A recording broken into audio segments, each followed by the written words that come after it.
நமது மிஷனரி இயக்கமானது 195 முழுநேர பணியாளர்களை கொண்டு ஒடிசா மாநிலத்தில் செயல்படுகிறது.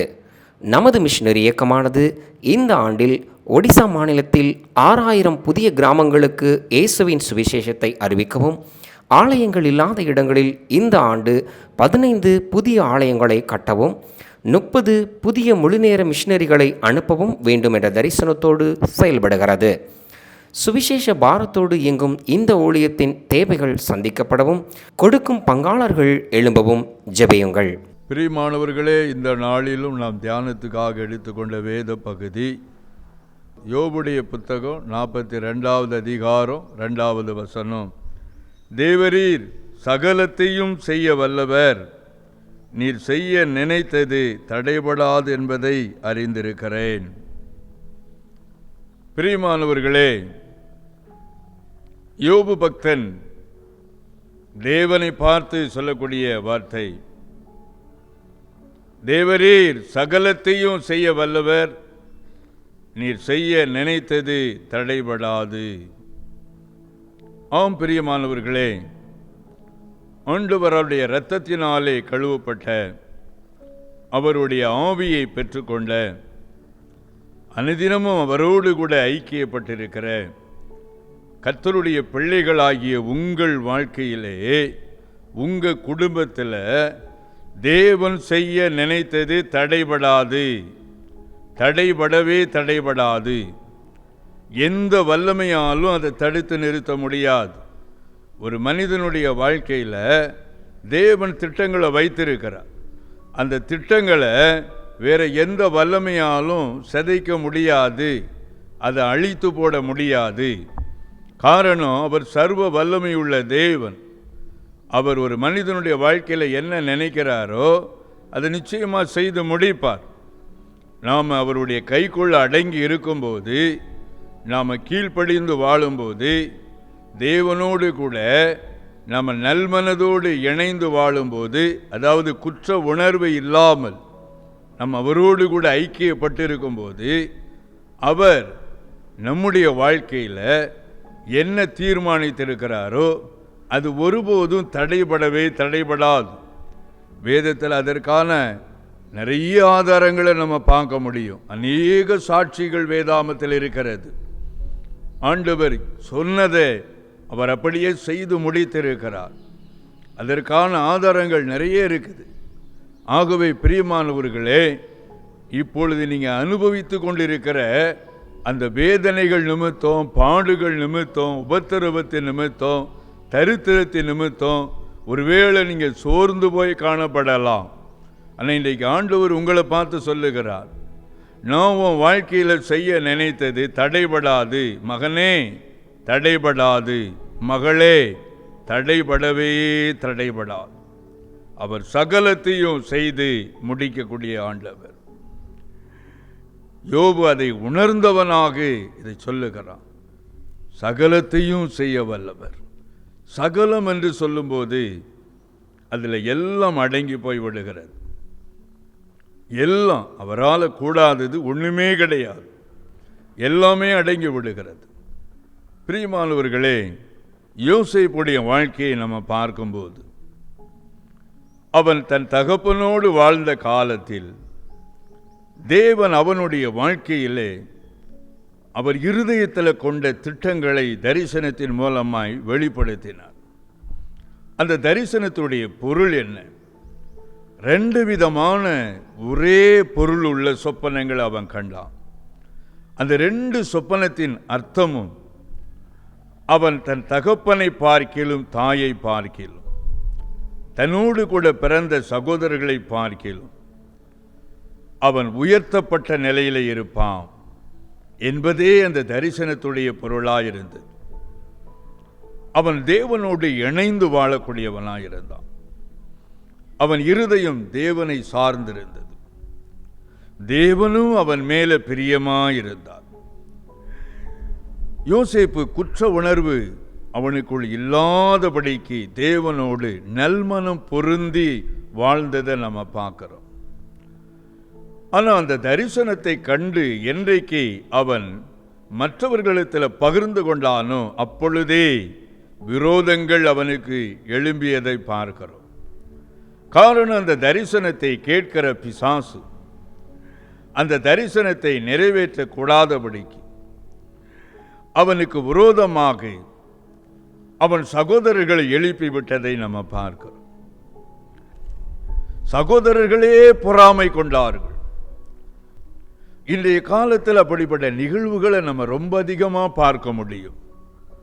இரத்த உறவுகள், ஒரே தாயுடைய கற்பத்தில் பிறந்தவங்க, ஆனால் ஒருவருக்கு விரோதமாய் ஒருவர் எழும்பி பில்லி சூனியம் மந்திரவாதம் வரைக்கும் மந்திரவாதிகளை நாடும்படிக்கு அப்படிப்பட்ட ஒரு பொறாமை இந்த நாளிலே ரொம்ப அதிகமாய் பெருகியிருப்பதை நாம் பார்க்கிறோம். ஏனென்றால் இந்த உலகம் தோன்றின காலத்தில், மனுக்குலத்தின் துவக்க காலத்திலே ஆபேல் மீது காயின் பொறாமை கொண்டு அவனுக்கு விரோதமாய் எழும்பி அவனை கொலை செய்து நீதிமானுடைய இரத்தத்தை முதலாவது இந்த பூமியிலே சிந்தினதை நாம் பார்க்கிறோம். ஆக இந்த உலகத்தில் முதல்ல ஒருவன் கொலையுண்ணப்பட்டு ரத்தம் சிந்தப்பட்டா அதனுடைய நோக்கம் என்ன? ஏன் இது நடந்தது? பொறாமையினால் இந்த நிகழ்வு நடந்தது. ஒரே கற்பத்தில் பிறக்கிற பிள்ளைகள் தான்.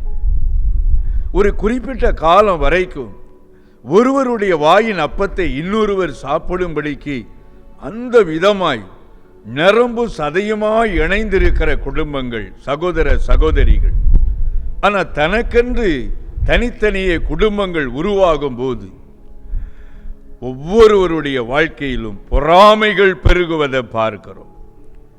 உன்னை விட நான் மேல, உன் பிள்ளைகளை விட என் பிள்ளை மேல் என்று இப்படிப்பட்ட பொறாமைக்கு கர்த்தருடைய பிள்ளைகள் இடம் கொடுப்பதை நம்ம பார்க்கிறோம். அப்படி இன்றைக்கு சமுதாயத்தில் அநேக நிகழ்வுகள், கிறிஸ்தவ சமுதாயத்துக்குள்ள ஆசிகளுக்காக வேதனை, பிரச்சனை, சமாதான குறைவு, வழக்குகள், இது எல்லாமே நடக்குது. அப்படித்தான் யோசேப்புடைய வாழ்க்கையில் அவன் சகோதரர்கள் அவனுக்கு விரோதமாய் எழும்பினார்கள். அவனை கொல்ல துணிந்தார்கள். அவனை பிடித்து கொண்டு போய் படுகுழியிலே போட்டார்கள். பின்பு அவனை எடுத்து மீதியானின் கையிலே விற்பனை செய்தார்கள். 30 வெள்ளிக்காசுக்கு அன்றைக்கு யோசேப்பு விற்பனை செய்யப்பட்டான். தன் சகோதரனையே விற்று பணத்தை எடுத்தார்கள். தன் தகப்பனிடத்திலே அவர்கள் நாடகம் ஆடினார்கள். காட்டு மிருகம் அவனை கொன்றிருக்க கூடும் என்று அவனுடைய வஸ்திரத்தை கொண்டு வந்து காண்பித்தார்கள். அப்படி நாங்கள் கண்டெடுத்தோம் என்று சொல்லுகிறார்கள். அப்படியாக யோசேப்பு சகோதரர்களாலே பாதிக்கப்பட்டான். அவன் எகிப்துக்கு கொண்டு வரப்படுகிறான். எகிப்திலே மனிதர்களை விலைக்கு வாங்கக்கூடிய ஐஸ்வர்யவான்கள் உண்டு. அந்த நாட்களில் மனிதர்களை விற்கக்கூடிய சந்தைகளும் உண்டு. அப்படி யோசேப்பை மீதியானர்கள் அவர்கள் கொண்டு போய் போத்திபார் என்ற மனிதனுடைய கையிலே விற்பனை செய்தார்கள். ஒரு மாட்டை விலைக்கு வாங்குவது போல யோசேப்பை விலைக்கு வாங்கியிருந்தான். அவனுடைய வாழ்க்கை தனிமைப்பட்டது. அந்நிய தேசம், விளங்காத ஒரு பாச, தெரியாத ஜனங்கள், இளம் வயது வாலிபன்.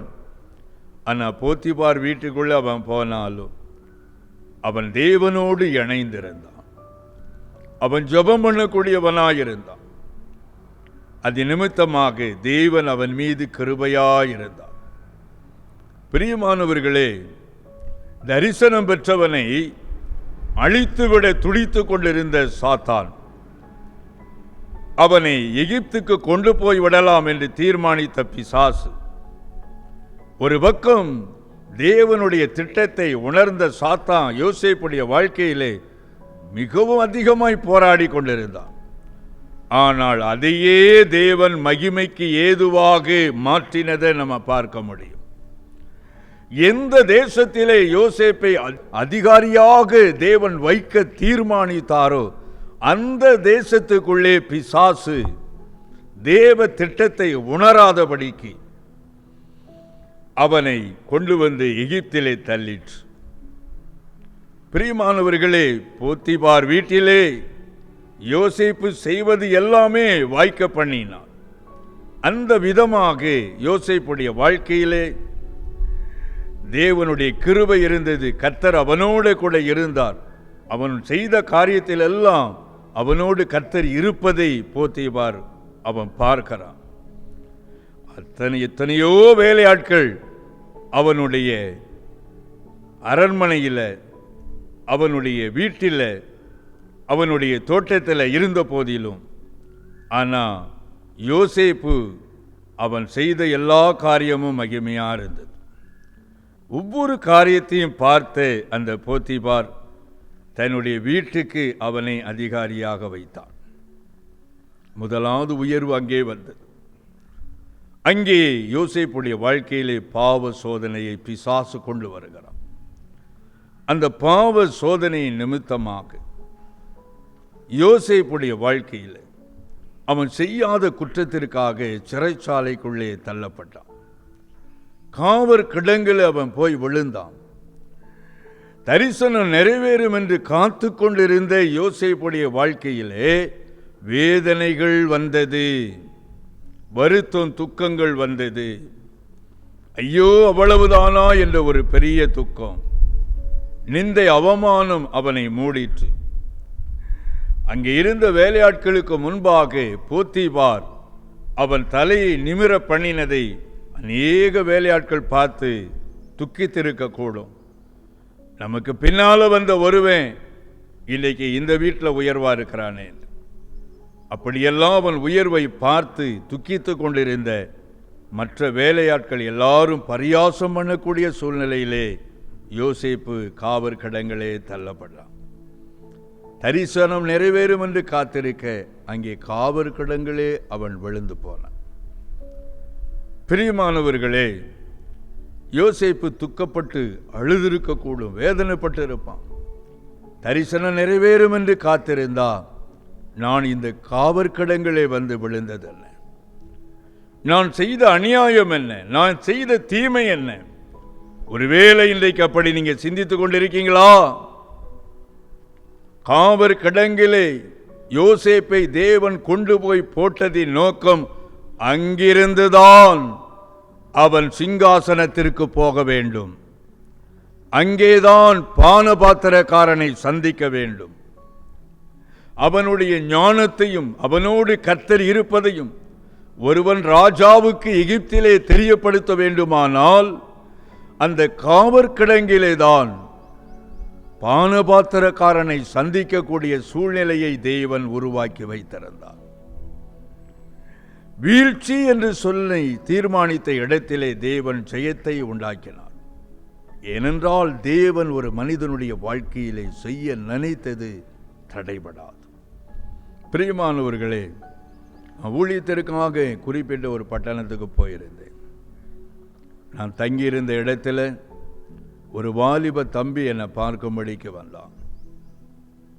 அவன் என்னை பார்த்து சொன்னான், அண்ணா, நான் ரட்சிக்கப்பட்டிருக்கிறேன், நான் பரிசுத்த ஆவியை பெற்றிருக்கிறேன், என்னுடைய பெற்றோர் ரட்சிக்கப்பட்டவர்கள், நாங்கள் ஜெபம் பண்ணக்கூடிய ஒரு குடும்பத்தில் உள்ளவங்க, நான் மெடிக்கல் சம்பந்தப்பட்ட ஒரு கோர்ஸை எடுத்து படித்து கொண்டிருக்கிறேன். 5 வருடமா நான் தொடர்ந்து தேர்வு எழுதி நான் தோல்வி அடைந்து போன ஒரு நிலையில துக்கத்தோடு கூட இருக்கிறேன். 5 வருட தோல்வி, எல்லாராலும் நான் பரியாசம் பண்ணப்பட்ட நிலையில் இருக்கிறேன், எல்லாராலும் நிந்திக்கப்பட்ட நிலையில் இருக்கிறேன்.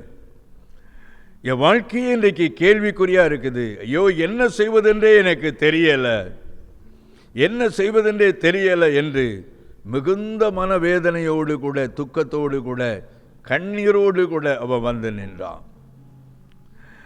அவன் சொன்ன இன்னொரு வார்த்தை, இனி ஒரு தேர்வு எழுதி தோல்வி அடைந்தா நாம் இந்த உலகத்தை விட்டே போய்விடலாம் என்று தீர்மானித்து நான் மிகுந்த துக்கத்தோடு இருக்கிறேன் என்று அவன் சொல்லிக் கொண்டிருந்தான். பிரியமானவர்களே, அவனுக்காக ஜெபித்த போது தேவனுடைய வல்லமை அவனை நிரப்பிற்று. ஆண்டவர் அவனுடைய வாழ்க்கையில் வைத்திருக்கிற திட்டங்களை வெளிப்படுத்தினார். அந்த நாளிலே அவன் கர்த்தரால் போதனை அடைந்தான். கர்த்தருடைய வார்த்தையினால் அவன் ஆசீர்வதிக்கப்பட்டான். என்ன ஆச்சரியம் பாருங்கள், அவன் மறுபடியும் எழுதின தேர்வில் அவன் ஜெயித்தான். அவன் ஆசீர்வதிக்கப்பட்டான். கர்த்தர் அவனை குடும்பமாக்கினார். வாக்கு பண்ணினபடியே ஒரு ஆசீர்வதிக்கப்பட்ட ஒரு ஊழியக்காரனாய் ஒரு நாளிலே உயர்த்தினார். அநேகருக்கு ஆசீர்வாதமாக்கப்பட்டான். நான் யாருக்குமே பிரயோஜனம் இல்லாதவன் என்று சொல்லிக் கொண்டிருந்த வாலிபன் ஒரு நாள் அநேகருக்கு ஆசீர்வாதமாக கர்த்தரால் மாற்றப்பட்டான். தேவரீர் சகலத்தையும் செய்ய வல்லவர், நீர் செய்ய நினைத்தது தடைபடாது. யோசேப்புடைய வாழ்க்கையில கர்த்தர் செய்ய நினைத்தது தடைபடல. அந்த சிறைச்சாலைக்குள்ளே குற்றம் சுமத்தப்பட்ட சுயம்பாகிகளின் தலைவன் பானபாத்திரக்காரன் இருவரும் அங்கே சிறையிலே தள்ளப்பட்டார்கள். அவர்கள் அங்கே சொப்பனங்கண்டு திகைத்து கொண்டிருந்த சமயத்திலே கர்த்தருடைய ஆவியானவர் யோசேப்பை அவர்களுக்கு நேராக கொண்டு சென்றார். அவர்களுடைய தரிசனத்திற்கான விளக்கத்தை சொன்னபோது அவர்கள் அந்த தரிசனம், அதற்கான அர்த்தம் சரி என்பதை அவர்கள் உள்ளத்திலே அந்த நாட்களிலே ஆண்டவர் உணர்த்த, அதன்படியே அவர்களுடைய வாழ்க்கையிலே நிறைவேற அந்த தரிசனமே பார்வோனுக்கு முன்பாக யோசேப்பை கொண்டு போய் நிறுத்தியது. பார்வோன் கண்ட தரிசனத்திற்கு அர்த்தம் சொல்ல ஒருவரும் இல்லாத சமயத்திலே பானபாத்திரக்காரனுடைய இருதயத்தில் சிறைச்சாலையிலே தான் கண்ட சொப்பனத்திற்கு அர்த்தத்தை சொன்ன யோசேப்பின் ஞாபகம் வந்து பார்வோனிடத்தில் அதை தெரியப்படுத்த காவற்கடங்களிலிருந்து யோசேப்பு தீவிரமாய் புறப்பட பண்ணினார். ராஜ சமூகத்திலே கொண்டு வரப்பட்டான். நடந்தது என்ன? அவன் தரிசனத்திற்கான அர்த்தத்தை விளக்கி காண்பித்த போது தேசத்திலே இனி சம்பவிக்கக்கூடிய காரியத்தை தேவன் பார்வோனுக்கு வெளிப்படுத்தினதை, அந்த ரகசியங்களை வெளிப்படுத்தி அதை விளக்கி காண்பித்த போது பார்வோன் இவனே இந்த எகிப்துக்கு அதிபதியாயிருக்க தகுதி உடையவன் என்று தீர்மானித்து தன்னுடைய கையில் இருந்த முத்திரை மோதிரத்தை எடுத்து அதை பார்வோன் யோசேப்புக்கு அணிந்தான். அவனை சிங்காசனத்தில் வைத்தான். அவனை ராஜா கனப்படுத்தினான். எகிப்து தேசம் முழுவதும் அதிபதியாக அவன் மாற்றப்பட்டான். பிரியமானவர்களே, யோசேப்புடைய வாழ்க்கையிலே தேவன் தன்னுடைய இருதயத்தில் வைத்திருந்த திட்டத்தை எப்படி நிறைவேற்றினாரோ அப்படியே உங்களுடைய வாழ்க்கையில், உங்கள் பிள்ளைகளுடைய வாழ்க்கையில் தேவன் செய்ய நினைத்தது அது ஒருபோதும் தடைபடவே தடைபடாது. அதை நிச்சயமாக நிறைவேற்றுவார். ஐயோ, என்னுடைய பிள்ளைகளின் எதிர்காலம் கேள்விக்குறியாக இருக்குதே, என் பிள்ளைகளை நான் எந்த வழியில் நடத்தணும், என் பிள்ளைகள் தொடர்ந்து படிக்கணுமா இல்லை வேறு எதையாகிலும் செய்ய வேண்டுமா, தொழிலில் எல்லாவற்றையும் நான் இழந்து வெறுமையாக்கப்பட்ட நிலையில் இருக்கிறேனே, இனி நான் என்ன செய்வது? ஒருவேளை நீங்கள் கேள்விக்குறியோட வருத்தத்தோட துக்கத்தோடு இருக்கீங்களா? ஆண்டவர் உங்கள் வாழ்க்கையில் செய்ய நினைத்தது தடைபடவே தடைபடாது. பிரியமானவர்களே, ஒரு அருமையான சகோதரர் ட்ரெயினில் பிரயாணம் பண்ணி கொண்டிருக்கிறார். கீழே மேலே பெர்த்தில் மேலே ஒரு கர்த்தருடைய மனிதர் தங்கி இருக்கிறார், மேலே படுத்திருக்கிறார். அந்த பிரயாணத்தில் 12 மணி நேர பிரயாணத்தில் அந்த தேவ மனிதர் கீழே இறங்கி வந்தார். ஆனால் அந்த வாலிப தம்பி வேதாமத்தை வைத்து படித்து கொண்டிருக்கிறான். அதை பார்த்தவுடனே அந்த ஊழியர் வாலிபனை விசாரிக்க ஆரம்பித்தார். நீ என்ன செய்து கொண்டிருக்கிற? அவன் சொல்கிறான், அயல் நாட்டில் நான் வேலை பார்த்து கொண்டு இருக்கிறேன். என் வீட்டில் நான் மாத்திரம்தான் இயேசுவை ஏற்றுக்கொண்டிருக்கிறேன். திருமண வயதை கடந்து போன சூழ்நிலையில் நான் இருக்கிறேன். என்னுடைய குடும்பத்தார் எல்லாரும் எங்களுடைய விருப்பப்படி நம்முடைய மார்க்கத்தில் தான் ஒரு பெண்ணை திருமணம் செய்யணும். அப்படி இல்லை என்றால் வாழ்க்கையில் திருமணமே வேண்டாம், உனக்கு பின்னால் இருக்கிற பிள்ளைகளுக்கு நாங்கள் திருமணம் செய்து வைக்க போகிறோம், இப்படி சொல்லி என்னை வேதனைப்படுத்துகிறாங்க. நான் ஆண்டவரை ஏற்றுக்கொண்ட ஒரு மனிதன், நான் எப்படி மனம் திரும்பாத ஒரு பெண்ணை திருமணம் செய்து கொள்ள முடியும்? என் வாழ்க்கையை மிகுந்த வேதனையாக கழிந்து கொண்டிருக்கிறது. நான் விடுமுறைக்காக நான் வீட்டுக்கு போய் கொண்டிருக்கிறேன் ஐயா என்று சொல்லி துக்கத்தை பகிர்ந்து கொண்டார். பிரியமானவர்களே, அந்த கர்த்தருடைய மனிதர் அந்த நாள் அதிகாலையில் அவருடைய திருச்சபையில் உள்ள திருமணத்துக்கு ஆயத்தமாக இருக்கிற ஒரு பெண் பிள்ளையினுடைய திருமணத்திற்காக அந்த நாளிலே ஜெபம் பண்ணி தான் அவர் கீழே இறங்கி வருகிறார், மேலே தங்கியிருந்தவர். இப்படி ஒரு காரியத்தை கேள்விப்பட தேவ மனிதர் முகவரி எல்லாவற்றையும் வாங்கி கொண்டார். அவர் போய் ஜெபித்து தேவனுடைய திட்டத்தை உணர்ந்து, அந்த தம்பி தான் அவருடைய திருச்சபையில் இருக்கிற பெண்ணுக்கு மணவாளன் என்பதை ஆண்டவர் உறுதிப்படுத்த அந்த தம்பியுடைய குடும்பத்தை நோக்கி அவர் கடந்து சென்றார். அவர்களோடு பேசின போது அவர்கள் உள்ளம் திறக்கப்பட கர்த்தர் அந்த விடுமுறை காலத்திலேயே அந்த வாலிப தம்பியுடைய வாழ்க்கையில் திருமணம் என்ற ஒரு பகுதி, கேள்விக்குறியாயிருந்த பகுதி, ஆசீர்வதிக்கப்பட்டு அவன் ஜெபம் பண்ணி அந்நிய தேசத்திலிருந்து நான் திரும்ப வரும்போது குடும்பமாக வரணும் என்று ஜெபித்து வந்தது போலவே ஆண்டவர் அவன் வாழ்க்கையில் அவனுடைய திருமண காரியத்தை ஆசீர்வதித்தார். அவனுடைய பிரயாணத்திலே ஊர் போய் சேரும் முன்னே அவனுக்கான ஆண்டவர் தெரிந்தெடுத்த துணையை அடையாளம் காட்டி அவர்களை குடும்பமாக்கி ஆசீர்வதித்தார். தேவரீர் சகலத்தையும் செய்ய வல்லவர், நீர் செய்ய நினைத்தது தடைபடாது. என் பிள்ளையுடைய வாழ்க்கையில் ஒரு நல்ல வரன் வேணுமே, நாங்கள் என்ன செய்யட்டும் என்று அங்கலாய்ப்போடு கூட இருக்கீங்களா?